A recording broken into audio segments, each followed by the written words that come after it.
Proper guideline से उनको बताएं, समझाएं और उसके रिस्पेक्ट से अपनी अथॉरिटी वो इम्प्लीमेंट ज़रूर करें। That is the main aspect of controlling, कि आप अपनी एक्सरसाइज करें अथॉरिटी को, अंडरमाइन ना होने दें अपनी अथॉरिटी को, चैलेंज ना होने दें अपनी अथॉरिटी को।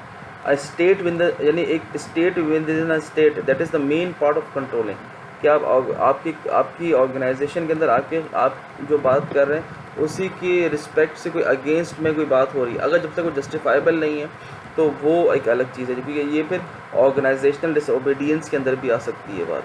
तो that is the main part. और फिर आप अपने उसी रिस्पेक्ट से डिसीजंस भी बनाएं। फिर रिवॉर्ड्स हैं, पनिशमेंट्स हैं, तो ये रिवॉर्ड्स की भी स्टैंडर्ड्स हैं, पनिशमेंट्स की भी स्टैंडर्ड्स हैं।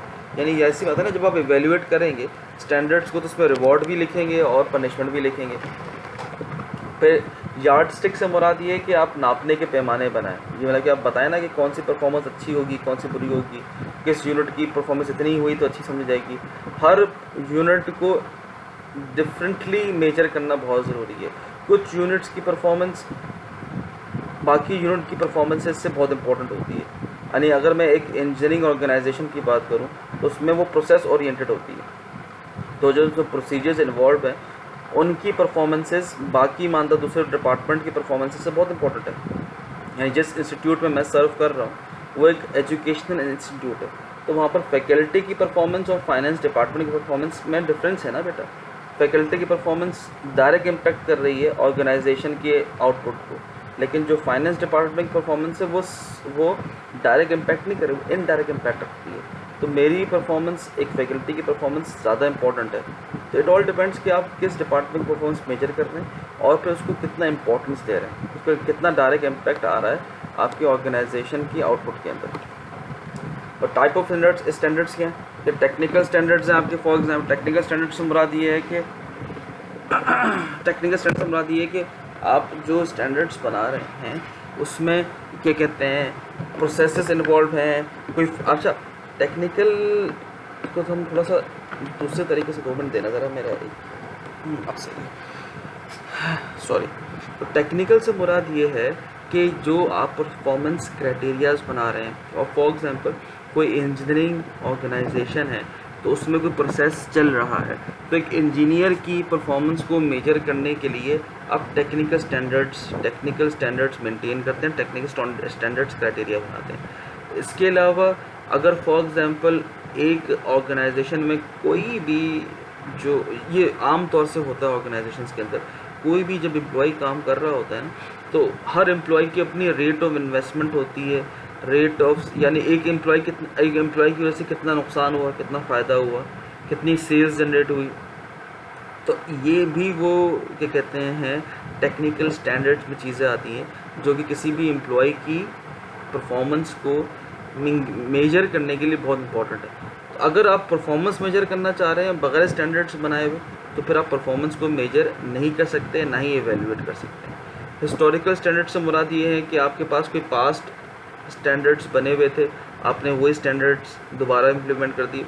पहले मतलब कि आप ऑर्गेनाइजेशन में जो पिछले स्टैंडर्ड्स हैं उन्हीं को चला रहे हैं, सही। एक तो ये इस तरह के स्टैंडर्ड्स भी होते हैं। फिर आपके प्लानिंग स्टैंडर्ड्स होते हैं कि फॉर एग्जांपल जो अपर मैनेजमेंट होती है, अच्छा, जितने ज़्यादा आप मैनेजरियल लेवल पे ऊपर जाते जाते हैं ना, स्टैंडर्ड्स की रिक्वायरमेंट्स उतनी ज़्यादा स्टिफ होती जाती है, उसमें उतनी ही कम चांसेस होते हैं एरर्स को प्रोड्यूस करने के। ये फिर भी आप बात ख्याल रखें। तो गुड स्टैंडर्ड्स क्या है?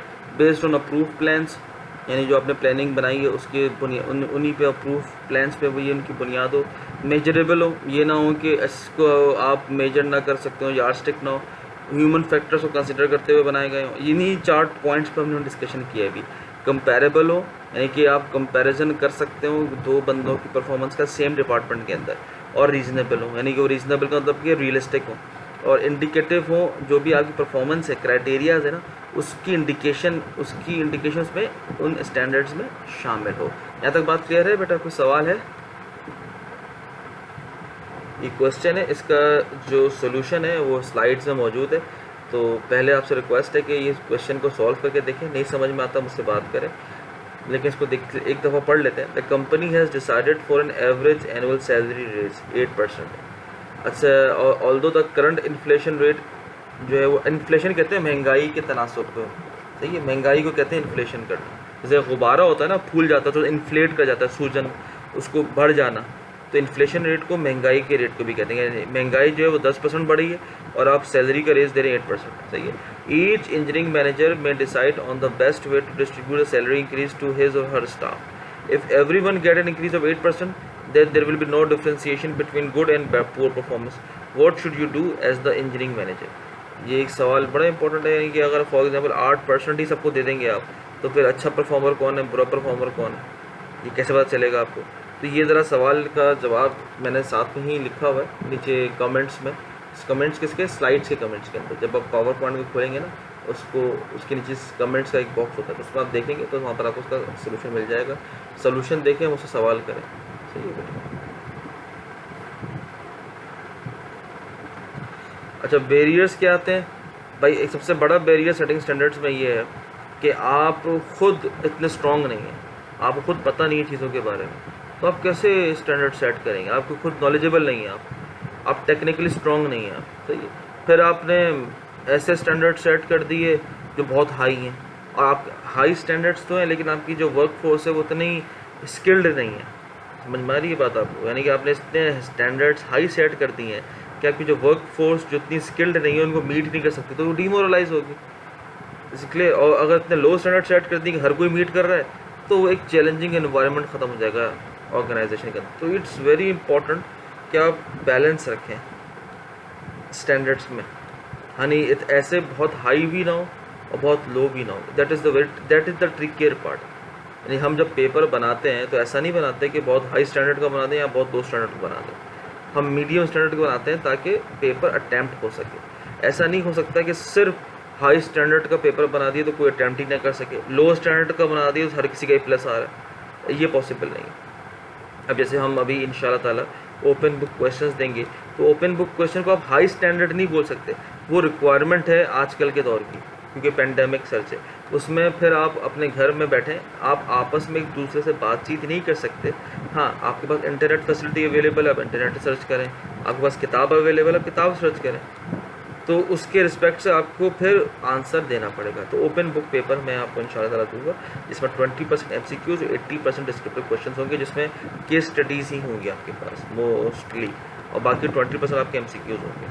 अच्छा, fearful of not meeting the standards, मैंने कि वैसी बात है, अगर आप स्टैंडर्ड्स बना रहे हैं और आप खुद नहीं अचीव कर सकेंगे, तो फिर स्टैंडर्ड्स अपनी खुद की एग्जाम्पल भी तो अपनी सेट कर सकते हैं, और फिर आप ह्यूमन फैक्टर को कंसिडर ना करें, वो समझेंगे सबके सब। ये होता है अक्सर में कि बहुत सी ऐसी ऑर्गेनाइजेशन जिनका जो क्या कहना चाहिए, जिनकी वॉल्यूम बहुत कम होती है, फाइनेंशियल वॉल्यूम, साइज़ छोटा होता है, वो ह्यूमन फैक्टर को कंसिडर नहीं करते, सबको रोबोट समझते हैं। अब सबको रोबोट समझ के आप स्टैंडर्ड्स बनाएंगे तो वो ह्यूमन तो वो स्टैंडर्ड्स को अचीव नहीं कर सकते। अगर आप समझें कि हर कोई 8 घंटे काम करे, सुबह 9 बजे आए, शाम 5 बजे बस काम ही करता जाए, ये पॉसिबल नहीं है। एक इंसान के लिए पॉसिबल है, उसने खाना भी खाना होता है, उसने दूसरी चीज़ें भी करनी होती हैं बाज़ औक़ात। तो इन सब फैक्टर्स को, इसलिए ह्यूमंस के जो फैक्टर्स हैं वो आउटपुट बेस्ड होते हैं, आउटपुट के रिस्पेक्ट से होते हैं, उनके प्रोसेस को इवेल्युएट करने के लिए होते हैं। That is the main theme कि उनके अपने जो रिलेशनशिप्स हैं वो भी इवेल्युएट होते हैं ह्यूमंस के, और उनको कंसिडर करना बहुत ज़्यादा ज़रूरी है। अच्छा, ये बेंच मार्किंग से मुराद ये होता है कि आप फॉर एग्ज़ाम्पल किसी, इसको अब अगर बेंच मार्किंग को प्रोसेस को पॉज करके फिर दोबारा स्टार्ट करूँ, अगर मैं बेंच मार्किंग को सबसे आसान अल्फाजों में समझा सकूँ आपको उर्दू में या इंग्लिश में, तो आप अपना किसी कोई आइडियल बना लेते हैं। फॉर एग्ज़ाम्पल जैसे जब बाबर आजम बैटिंग करने आया था पाकिस्तान क्रिकेट टीम में, तो उसका एक आइडियल बना हुआ था, और वो आइडियल के रिस्पेक्ट से ही बैटिंग करता था, उसको जहन में रखते हुए कि मुझे ये अचीव करना है, मुझे ये कम से कम ये तो अचीव करना है मुझे। That is called bench marking. यानी आप जब स्टैंडर्ड्स बनाते हैं ना, तो किसी आउटपुट को जहन में रख के बनाते हैं। वो जो आउटपुट को जहन में रख के स्टैंडर्ड्स को या परफॉर्मेंस को अचीव करना होता है, that is called bench marking. Is it clear? तो ये बेंच मार्किंग इंटरनल भी होती है, यानी ऑर्गेनाइजेशन के अंदर भी होती है, और एक एम्प्लॉय अपनी खुद की भी कर रहा होता है। यानी फॉर एग्जांपल जब मैं कोर्स पढ़ा रहा होता हूँ तो पहले तो मैं कोर्स स्टार्ट करने से पहले मैं ये सोच लेता हूँ कि इस दफ़ा इस कोर्स में ये एक नया चैप्टर पढ़ाना है, या कम से कम इन 2 चैप्टर्स में ये नए तरीके इंट्रोड्यूस करने हैं। ये मेरी इंटरनल बेंच मार्किंग हो गई फॉर एग्जाम्पल। और एक डिपार्टमेंट की खुद की बेंच मार्किंग होती है। तो अगर मैं अपनी इंटरनल बेंच मार्किंग कर रहा हूँ और बाहर से डिपार्टमेंट में बेंच मार्किंग कर रहा हूँ, तो डिपार्टमेंट की बेंच मार्किंग मेरे नज़रिए से एक्सटर्नल कहलाएगी, कि मुझे ऊपर से आ रही है बेंच मार्किंग। इसी तरह से एक ऑर्गेनाइजेशन में बेंच मार्किंग कर रही होती है। तो ऑर्गेनाइजेशन जब खुद अपनी बेंच मार्किंग करेगी तो वो इंटरनल बेंच मार्किंग कहलाएगी, लेकिन जब वो किसी और को देख के बेंच मार्किंग करेगी तो वो एक्सटर्नल बेंच मार्किंग कहलाएगी। और किस तरह से ये बेंच मार्किंग के अंदर सबसे इम्पॉर्टेंट चीज़ है कंपैरिजन, कि आप अपनी परफॉर्मेंस को किसी दूसरे पैरामीटर से कंपेयर कर रहे होते हैं, और कंपेयर करके कह रहे होते हैं कि आप देखो ये इतने का डिफरेंस रहेगी। अब फॉर एग्जांपल मेरी परफॉर्मेंस 2 आई और जिस चीज़ से मैंने बेंच मार्क किया था वो परफॉर्मेंस 8 थी, तो 6 का डिफरेंस आ गया। अब मैं उस 6 के डिफरेंस को फीडबैक करूँगा, देखूंगा कहाँ पे एरर जनरेट हो रहा है, वो रिड्यूस करूँगा, और जो 20% फैक्टर्स में से कौन कौन से फैक्टर्स हैं जिनको मैंने नहीं जो है वो इम्पोर्टेंस दी, मैं दोबारा उनको इनिशलाइज करने की कोशिश करूँगा। तो that is called bench marking, इसमें कंपैरिजन भी होता है, फीडबैक भी लिया जाता है। आप कंपैरिजन भी कर रहे होते हैं बार बार। Hold on a second. अच्छा जी, तो इंटरनल बेंच मार्किंग हो गई, compare current year performance matrices with those in past years to indicate performance improvement. इसकी हमने बात की। एनुअल रिपोर्ट्स आती हैं। अच्छा, आपकी क्लास में फिर एनुअल रिपोर्ट्स क्या हैं? आपके सेमेस्टर रिजल्ट्स हैं आपके, ये आपको बताते हैं कि आपने कितना परसेंटेज जो है वो अब फॉर एग्जांपल इसको आप कह लें कि एक क्लास की एवरेज CGPA 3 आई है, तो एक बच्चे की अगर 3.5 CGPA अचीव हो गई तो हम कहेंगे नहीं अबव एवरेज है। एक की 3.8 आ गई तो हम कहेंगे नहीं यार ये आउटस्टैंडिंग है। लेकिन अगर किसी खुदा ना खासा किसी की 2.5 आ गई हम कहेंगे ये लो एवरेज है। एवरेज तो 3 है ना बेटा, तो 2.5 हम क्या बोलेंगे? हम कहेंगे बिलो एवरेज है। लेकिन खुदा ना खासा किसी की 2 आ गई हम कहेंगे ये अनडिज़ायरेबल है। Is it clear? तो ये एनुअल रिपोर्ट्स में चीज़ें इंडिकेट हो रही होती हैं। अच्छा, इंटरनल बेंच मार्किंग जो है ना वो ज़्यादातर शॉर्ट टर्म बेस्ड गोल्स को अचीव करने के लिए किया जा रहा होता है। और एक्सटर्नल बेंच मार्किंग, अच्छा ज़रूरी नहीं है कि हर दफ़ा internal bench marking short term goals को अचीव किया जाए, लेकिन ज़्यादातर ऑर्गेनाइजेशनल पर्सपेक्टिव से ये देखा गया है कि ऑर्गेनाइजेशंस जो इंटरनल बेंच मार्किंग करती हैं, एक पर्सन नहीं, एक पर्सन अपनी internal bench marking long term goal के लिए करता है, एक इंसान अपनी internal bench marking long term goals के लिए करता है। लेकिन जब एक ऑर्गेनाइजेशन इंटरनल बेंच मार्किंग करती है तो वो शॉर्ट टर्म गोल सेटिंग को देखते मद्देनज़र रखते हुए इंटरनल बेंच मार्किंग कर रही होती है। लेकिन इससे प्रॉब्लम क्या होता है कि इससे फिर एक्सटर्नल बेंच मार्किंग मिसिंग हो जाती है। In again balance is required. जिस बैलेंस की हम बात शुरू से करते आ रहे हैं, बैलेंस अगर नहीं होगा तो आपको सही डायरेक्शन नहीं नज़र आएगी। जब एक्सटर्नल बेंच मार्किंग में फॉर एग्जांपल आप ये होता है ना कि आपने कितना परसेंटेज लॉस और कितना परसेंटेज प्रॉफिट आया, और आप जैसी ऑर्गेनाइजेशंस जो मार्केट में सर्व कर रही हैं उनको कितना लॉस आया, कितना प्रॉफिट आया। इनको मेजर करने के लिए फाइनेंशियल रेशियोज़ हैं, परफॉर्मेंस मैट्रिसेस हैं, क्रिटिकल सक्सेस फैक्टर्स हैं। अब अगर फॉर एग्जांपल मैं अब किसी भी इदारे की बात को हम नाम नहीं लेते, दो एक ही तरह के इदारे हैं मार्केट में सर्व कर रहे हैं, मोटरसाइकिलें बनाते हैं, किसी की मोटरसाइकिलें ज़्यादा बिक गई, किसी की मोटरसाइकिलें कम बिक गई। तो इट ऑल डिपेंड्स कि किसको प्रॉफिट ज़्यादा हुआ, किसको प्रॉफिट कम हुआ। ज़्यादा बिकने से मतलब ये नहीं हुआ कि उसको प्रॉफिट ज़्यादा हो सकता है दोनों का प्रॉफिट बराबर हो, क्योंकि जिसकी कम बिक रही है उसकी क्वालिटी अच्छी है, वो उसकी प्रोडक्ट महंगी थी। तो इट ऑल डिपेंड्स कि आप उसको मेजर कैसे करते हैं। इसका ज़्यादा बिकने से आप उसका प्रॉफिट नहीं मेजर कर सकते, क्वालिटी से भी प्रॉफिट मेजर होता है। तो ये बेंच मार्किंग के कुछ उसूल हैं, कुछ क्राइटेरियाज हैं। फिर आप टारगेट प्राइसिंग है, बैलेंस स्कोर कार्ड है, ये चीज़ें थोड़ी सी क्या कहना चाहिए, मॉडर्नाइज नहीं कहना चाहिए, इसको लगे थोड़ी ट्रिकियर है। इसको हमने अभी टॉपिक में शामिल नहीं किया, लेकिन फिर भी हम बता देते हैं आपको थोड़ा सा, ताकि आपको अंदाज़ा हो जाए। अब आप एक फॉर एग्जांपल एक प्रोडक्ट मार्केट में बेचना चाह रहे हैं कि जो इनोवेशन है, क्रिएटिव है, लेकिन मार्केट उसको एक्सेप्ट नहीं करेगी, तो उसकी हाई प्राइसिंग नहीं मिलेगी आपको। तो उसके लिए फिर आपको देखना पड़ेगा दूसरे लोग मार्केट में अगर सर्व कर रहे हैं तो वो किस प्राइस पे सर्व कर रहे हैं। आप उस एक प्राइस को टारगेट करके उस पर आपको अपनी मार्केटिंग स्ट्रेटजी डेवलप करनी पड़ती है। That is called target pricing strategy. फिर आप बैलेंस स्कोर कार्ड बनाते हैं, कि आपके पास हर वो वैल्यू जो नॉन फाइनेंशियल हो और जो फाइनेंशियल हो, उन दोनों को कंपेयर कर रहे होते हैं वैल्यूज़ को, ताकि आपको पता चल सके किसकी तरफ आप ज़्यादा टिल्टेड हैं और आप उसकी ज़्यादा इम्पोर्टेंट स्टैंडर्ड्स को मीट कर रहे हैं। ये कोई सवाल है बेटा? अच्छा जी, तो ये बेंचमार्किंग मैट्रिसेस की हमने बात की कि फाइनेंशियल होते हैं, कि फाइनेंशियल है, नॉन फाइनेंशियल है, प्रोडक्ट रिलेटेड है। तो ये बेंचमार्किंग के 3 मैट्रिसेस आपने बना दिए कि आप फाइनेंसेस के ऊपर आप बना रहे होते हैं या नॉन फाइनेंसेस पर बना रहे हैं। प्रोडक्ट रिलेटेड ये हुआ कि आप अपनी प्रोडक्ट की क्वालिटी इम्प्रूव कर रहे हैं, इतनी इम्प्रूव कर रहे हैं कि फ़लाँ क्वालिटी को मेंटेन करे या मीट करे, तो प्रोडक्ट रिलेटेड बेंचमार्किंग कहलाएगी। अच्छा, एग्जांपल्स हैं, ये हमने इसी की बात की ना, फाइनेंशियल रेशियोज हो गए, रिटर्न ऑन इन्वेस्टमेंट या रिटर्न ऑन सेल्स, डेट हो गई, इक्विटी रेशियो हो गई, इन्वेंट्री, ये भी थोड़ा सा आपके लिए थोड़ा डिफरेंट है, इसकी हम बात नहीं करते। अच्छा, फिर मेजरिंग परफॉर्मेंस की हम दूसरे क्राइटेरिया पे आ जाते हैं, मेजरिंग परफॉर्मेंस। अब आपने स्टैंडर्ड्स बना दिए, अब वो स्टैंडर्ड्स बनाने के बाद इम्प्लीमेंट कर दिए। जब आप स्टैंडर्ड्स बनाने के बाद उनको इम्प्लीमेंट कर चुके हैं, तो अब आपको ऑब्वियसली देखना तो पड़ेगा कौन स्टैंडर्ड्स के रिस्पेक्ट से काम कर रहा है और कौन स्टैंडर्ड्स के रिस्पेक्ट से काम नहीं कर रहा है।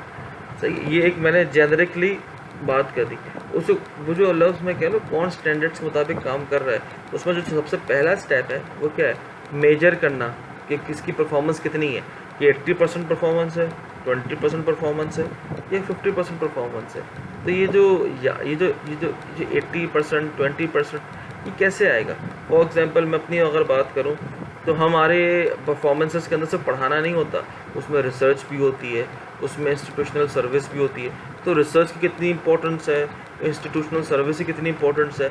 मैं कोर्स पढ़ा रहा हूँ, उसमें मैंने कोई नई चीज़ बच्चों को सिखा दी थी, आपको भी मैंने कैपनॉर ट्रिगोइड टूल की मैं थोड़ी बात की है उसको। तो इस तरह से कितनी मैंने चीज़ें पिछले साल से इस साल एक्स्ट्रा डाली हैं। तो इट ऑल डिपेंड्स कि मैंने कितना उसमें कोर्स को इनरिच किया। तो ये सब चीज़ें हमारे स्टैंडर्ड्स क्राइटेरिया में आती हैं, उनकी परसेंटेजेस होती हैं कि अगर आपने ये काम किया होगा तो आपको 5 नंबर मिलेंगे, आपने ये काम किया हो तो आपको 10 नंबर मिलेंगे।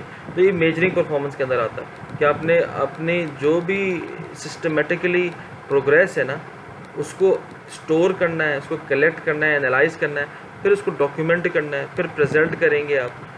Is it clear? ये चीज़ें मेजरिंग परफॉर्मेंस की अंदर आएंगी। तो जो आप मेजरिंग परफॉर्मेंस में क्या करते हैं, आप कंपेयर करते हैं परफॉर्मेंसेस को अगेंस्ट एस्टेब्लिश क्राइटेरियाज।